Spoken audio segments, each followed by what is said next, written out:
recording? That's what I'm doing. Hi, everybody. This is the walkthrough video or the in-person class for Thursday the 3rd. Please find your yellow bellwork. It's page 28. While you're doing that and flipping it to Thursday, today we are on time to finish the elephant assignment. And then tomorrow we're going to finish March Mammal Madness, figure out who our champion in the class is. And then I'm going to give you a work day. I know many of you are anxious to get some coaching. I've done a pretty good job with the inbox, but just be advised, it is not up to date and it won't be again until tomorrow because of my obligation later. All right, we've got 5 mechanisms of evolution. We wrote about these last week, but they're so important. I'd like you to do it again, if you would be so kind. So if you could please write out on Thursday 5 mechanisms of evolution, put a colon, and then those 5 bullets. So if it was difficult for you, here's the list, and those 5 are going to end up on your bellwork. And you can write SAME for today's bellwork. What? S-A-M-E. Because today we are again investigating data on evolutionary change. So remember, we're taking a look at the tuskless elephants in Africa and how their populations are changing. But we're also working to make sure that y'all know some things about data. Yeah, you can see me and see me if you're in the room. It's exciting. This is what it was like to teach during COVID, except there were 4 people at a time in the room and they were sitting 15 feet apart. It was great. I'm happy we're not doing that right now. Tomorrow, I'm going to give you a live coaching work day. So we're going to tape off the inbox. Whatever you turn in, I'm going to double check and make sure you've got those answers, ask you not a gotcha question, but just a comprehension question to make sure that we know that you know the answer to the thing that you've got. And then it's going to be a combination of late work. We know some people need to finish up the bird beaks. That's an easy thing to finish, and it's a lab if you have some time tonight and you would like things to be calm. The elephant assignment we're doing today, and then other missing and late work for the 6 weeks. All right, there's no update in our colorful table of contents because we are working on the same assignment. So right now, will you please find your elephant assignment, and then you're going to open your computer staying in the front of the room, and you're going to go to goel.com. This is what it looks like in the teacher version, but I too have to get there to be able to show you what we're working on.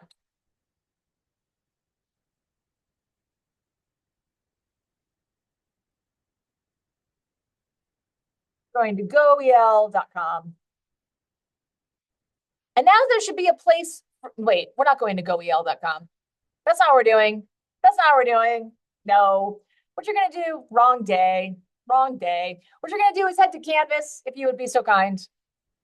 I am so overwhelmed, but I'm glad to be here with y'all. You're going to go back to this week in bio.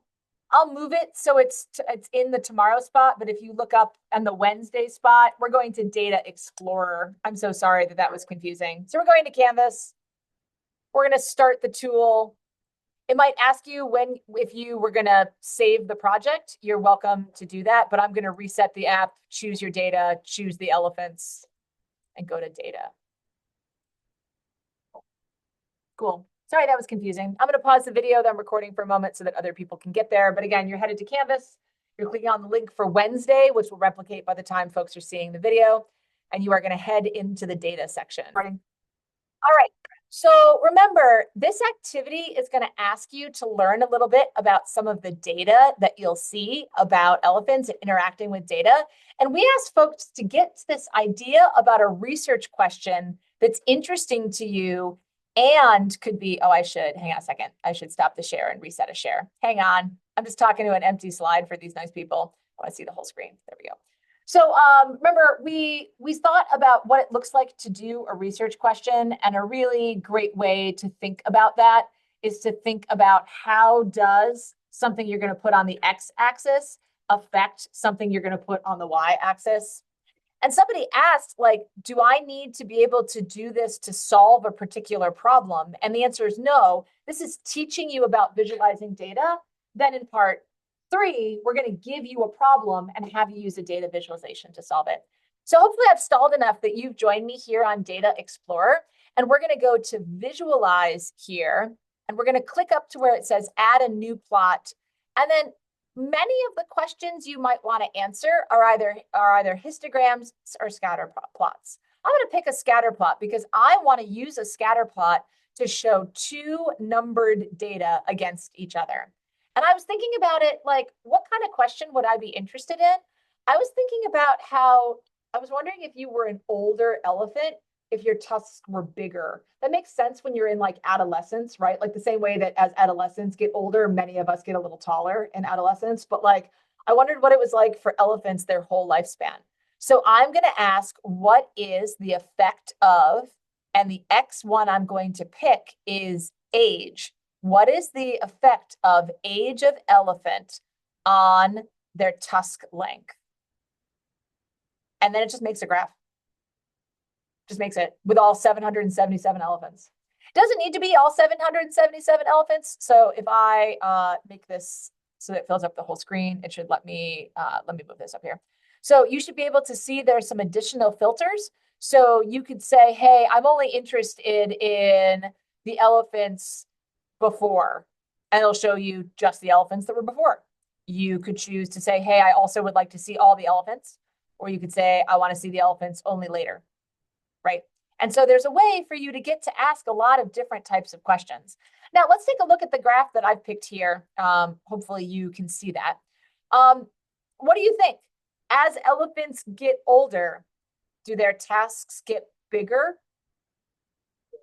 Definitely at the beginning, right? You can see that, right? That as you go up in age, as you go up in the x-axis, you also go up in the y-axis. That's like the y equals x. Remember that graph from algebra.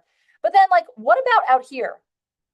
Hard to tell, right? And so what I might choose to do here is say, I can imagine also that I might not want all of the elephants. I might not want the really young elephants. I might want elephants that are like 20 years or older.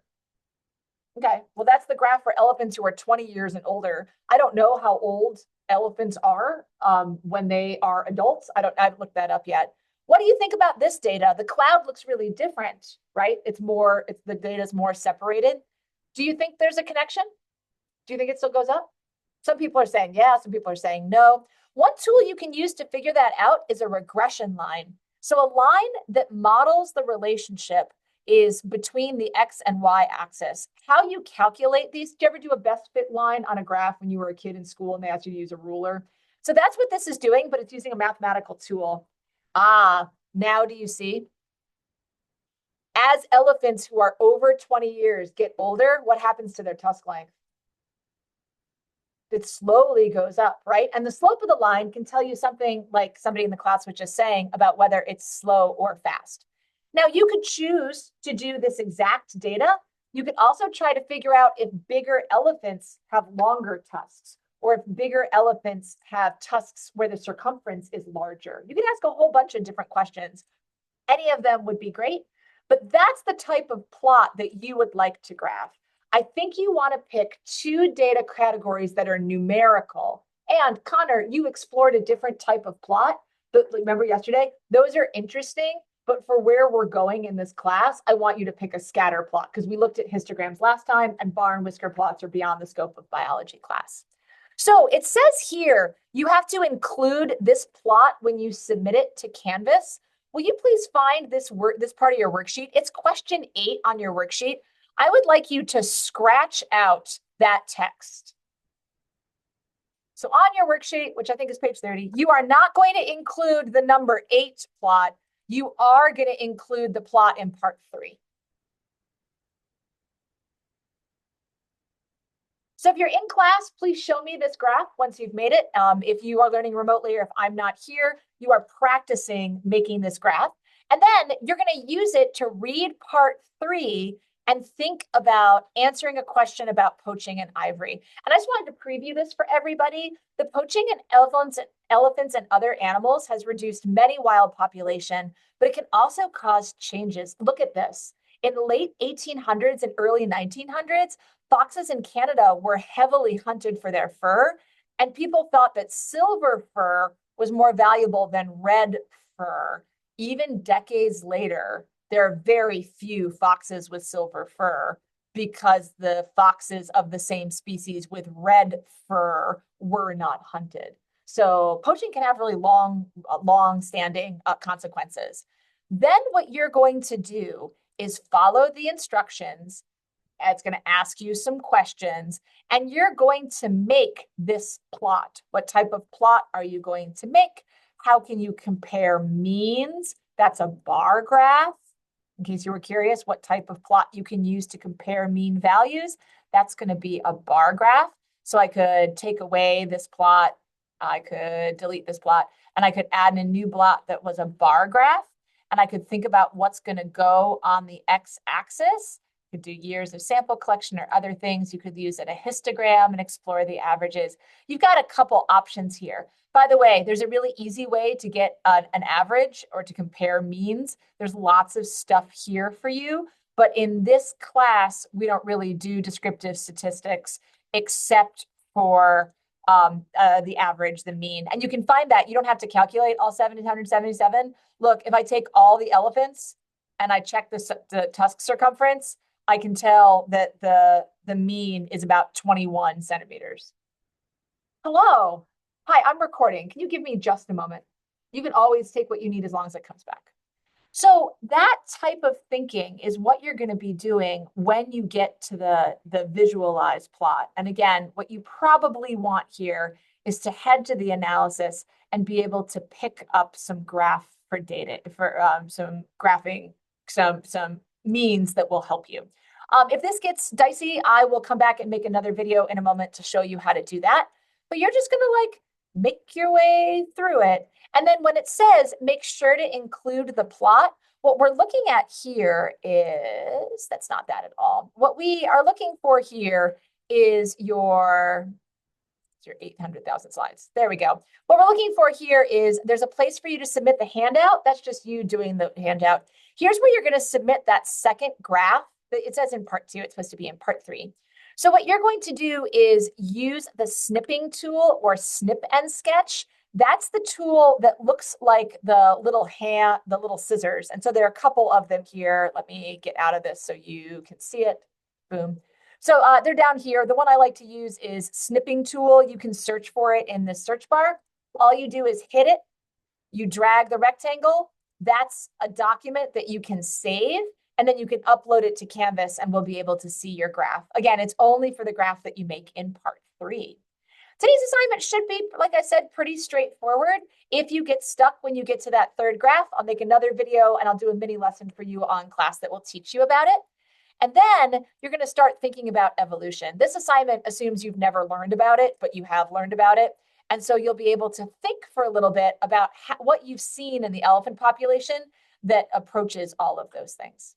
All right, that's it for this part of the assignment. I will be back in a moment for the recording with the cool down for today, and I'll make a separate recording to help you think about the graph analysis in part 3. So here's the cool down. Protein structure is determined by the order of, do you remember this from Bio 1? You can look it up if you don't know. It's a word that says A. I think you'll remember from Unit 4. So, all right, that's it for me. Take care out there. See you soon. Bye.